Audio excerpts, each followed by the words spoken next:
Genesis chapter 25. The death of Abraham. Abraham had taken another wife whose name was Keturah. She bore him Zimran, Jokshan, Medan, Midian, Ishbak, and Shua. Jokshan was the father of Sheba and Dedan.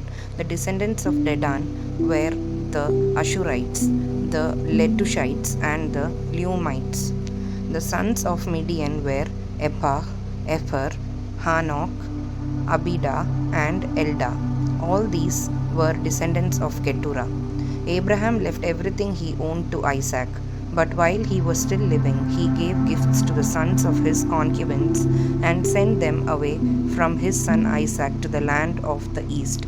Abraham lived 175 years.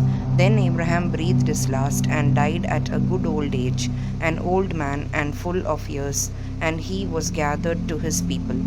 His sons Isaac and Ishmael buried him in the cave of Machpelah near Mamre, in the field of Ephron son of Zohar the Hittite, the field Abraham had brought from the Hittites.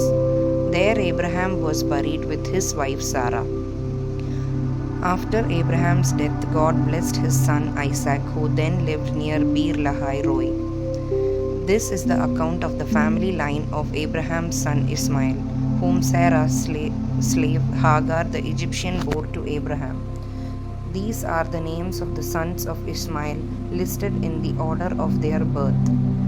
Nebaioth, the firstborn of Ishmael, Kedar, Adbeel, Mibsam, Mishma, Duma, Massa, Hadad, Tema, Jethur, Naphish, and Kedima.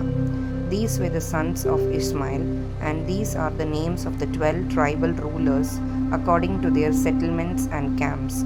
Ishmael lived 137 years. He breathed his last and died, and he was gathered to his people. His descendants settled in the area from Havilah to Shur, near the eastern border of Egypt as you go towards Ashur. And they lived in the hostility towards all the tribes related to them. This is the account of the family line of Abraham's son Isaac.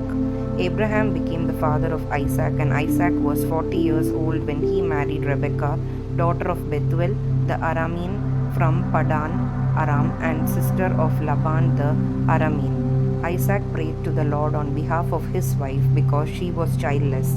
The Lord answered his prayer, and his wife Rebekah became pregnant. The babies jostled each other within her, and she said, "Why is this happening to me?" So she went to inquire of the Lord. The Lord said to her, "Two nations are in your womb, and two peoples from within you will be separated. One people will be stronger than the other, and the older will serve the younger." When the time came for her to give birth, there were twin boys in her womb.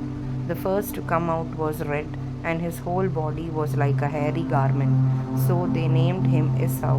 After this, his brother came out with his hand grasping Esau's heel. So he was named Jacob.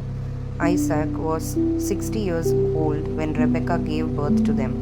The boys grew up, and Esau became a skillful hunter, a man of the open country, while Jacob was content to stay at home among the tents.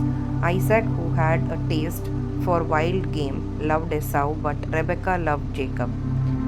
Once, when Jacob was cooking some stew, Esau came in from the open country, famished.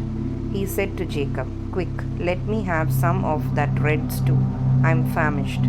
That is why he was called Edom. Jacob replied, "First sell me your birthright." "Look, I am about to die," Esau said. "What good is the birthright to me?" But Jacob said, "Swear to me first." So he swore an oath to him, selling his birthright to Jacob. Then Jacob gave Esau some bread and some lentils too. He ate and drank and then got up and left. So Esau despised his birthright. Amen.